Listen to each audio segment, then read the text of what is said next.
Fechando o dia de hoje, dia 32 de leitura diária, o capítulo 6 do livro de Levítico, o sacrifício pelos pecados voluntários, certo?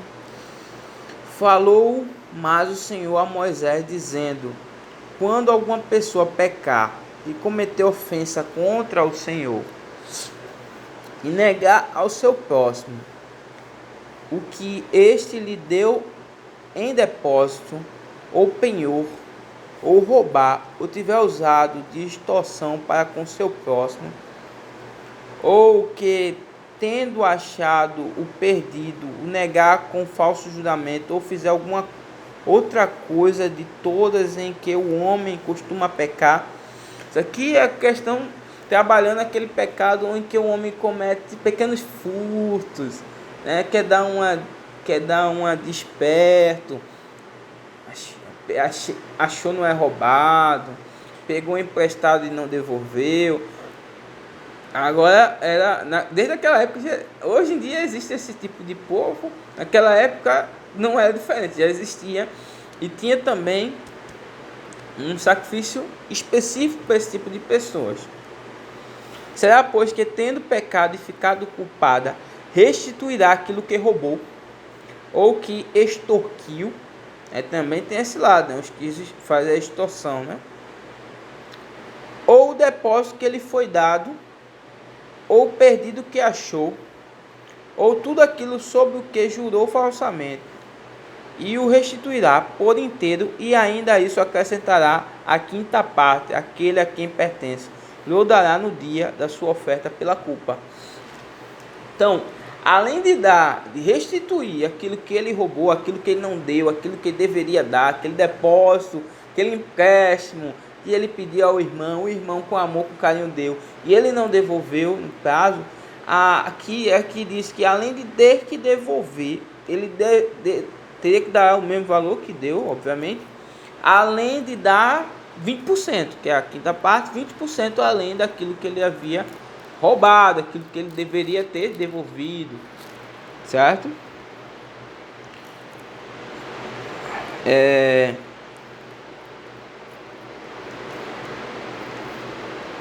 Aquele a quem pertence lhe dará no dia da sua oferta pela culpa. E por sua oferta pela culpa trará do rebanho ao Senhor um carneiro sem defeito, conforme a tua avaliação. Para a oferta pela culpa, trá-lo-á ao sacerdote. E o sacerdote fará expiação por ela diante do Senhor, e será perdoado de qualquer de todas as coisas que fez, tornando-se por isso culpado. Era bom que isso fosse aplicado hoje em dia, porque além de devolver e pagar ainda 20% a mais, porque não cumpriu com sua parte, ainda era obrigado a dar um cordeiro aí para expiação, para perdoar esse pecado. Então, eles pensavam duas vezes antes de cometer esse tipo de pecado, mas ainda havia quem cometesse, né? Aí a gente segue no mesmo capítulo com a lei do holocausto. A lei do holocausto. Disse mais o Senhor a Moisés: todas essas orientações que a gente está lendo agora foi passada para Moisés depois passar para o povo. Disse o Senhor a Moisés: dá ordem a Arão e seus filhos, sacerdotes, dizendo: esta é a lei do holocausto. O holocausto ficará na lareira do altar toda a noite até pela manhã, e nela se manterá acesa o fogo do altar. O sacerdote vestirá a sua túnica de linho e os calções de linho sobre a pele nua, e levantará a cinza quando o fogo houver consumido o holocausto sobre o altar, e a porá junto a este. Depois despirá as suas vestes e porá outras, e levará a cinza para fora do arraial a um lugar limpo. O fogo, pois, sempre arderá sobre o altar, não se apagará, mas o sacerdote acenderá lenha nele cada manhã, e sobre ele porá em ordem o holocausto, e sobre ele queimará a gordura das ofertas pacíficas. O fogo arderá continuamente sobre o altar, não se apagará. Então, a exigência de Deus é que no altar haveria o fogo do altar não deveria ser pago. As cinzas que depois de consumir ali aqueles animais deveriam ser pegas, essas cinzas, jogados no arraial lá fora. Mas as brasas, ou seja, o fogo ali do altar nunca deveria se apagar. A lei da oferta de manjares. Essa é a lei da oferta de manjares. Os filhos de Arão a oferecerão perante o Senhor diante do altar. Um deles tomará dela um punhado de flor de farinha da oferta de manjares com seu azeite e todo o incenso que está sobre a oferta de manjares. Então queimará sobre o altar como porção memorial de aroma agradável ao Senhor. O restante dessas ofertas eles comerão, Arão e seus filhos. Asmo se comerá no lugar santo, no pátio da tenda da congregação o comerão. Levedado não se cozerá. Sua porção deles das minhas ofertas queimadas, coisa santíssima é, como oferta pelo pecado e a oferta pela culpa. Todo varão entre os filhos de Arão comerá da oferta de manjares. Estatuto perpétuo será para as vossas gerações. Entre as ofertas queimadas do Senhor, tudo o que tocar nelas será santo.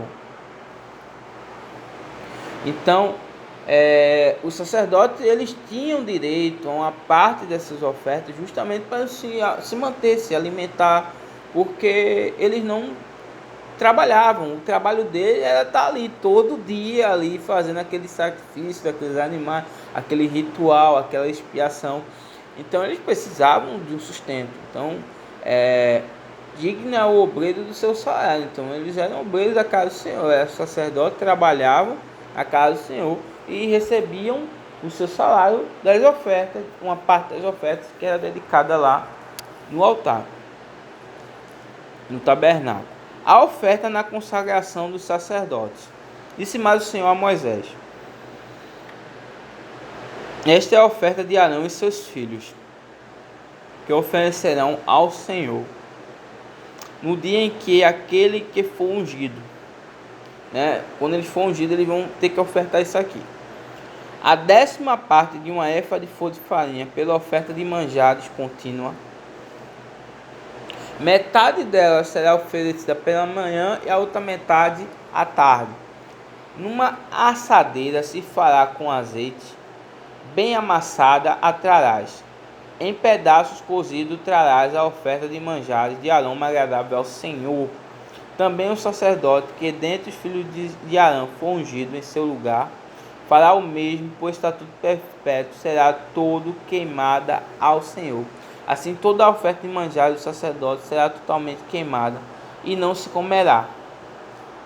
Certo? E aí a última lei desse capítulo é a lei da oferta pelo pecado. Disse mais o Senhor a Moisés: fala a Arão e os seus filhos, ou seja, nem com o sacerdote de Soares, falava só com Moisés. Esta é a lei da oferta pelo pecado. No lugar onde se imola o holocausto, se imolará a oferta pelo pecado perante o Senhor, coisa santíssima é. O sacerdote que oferecer pelo pecado, o sacerdote que a oferecer pelo pecado a comerá. No lugar santo se comerá, no pátio da tenda da congregação. Tudo o que tocar a carne da oferta será santo. Se aspergir alguém do seu sangue sobre a sua veste, lavará aquilo sobre que caiu no lugar santo, e o vaso de barro em que for cozido será quebrado. Porém, se for cozida no vaso de bronze, esfregar-se-á e lavar-se-á na água. Tamanho era como é que eu posso falar? A santidade desse ritual, desse sangue, desse material ali, daqueles animais ali, que os utensílios que se usassem essa cerimônia, deveria ser quebrado ou bem lavado. Se fosse material que não se destruísse como um barro, fosse bronze, teria que ser bem lavado. É isso que ele está falando aqui, certo? Se bater na roupa um pouco de sangue também lava, que é coisa santa, não é para estar no meio, não é para estar ali como no meio do povo que é pecador. Então é algo santo, não é para estar ali, é para ser feito no ritual ali sagrado. Todo varão entre os sacerdotes a comerá, coisa santíssima é.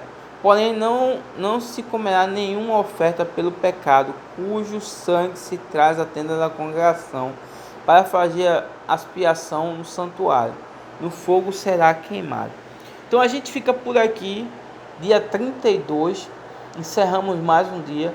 Não deixa de se inscrever no canal, de dar aí um like e principalmente de aderir a esse projeto de leitura bíblica diária, porque Deus precisa falar no nosso coração todos os dias.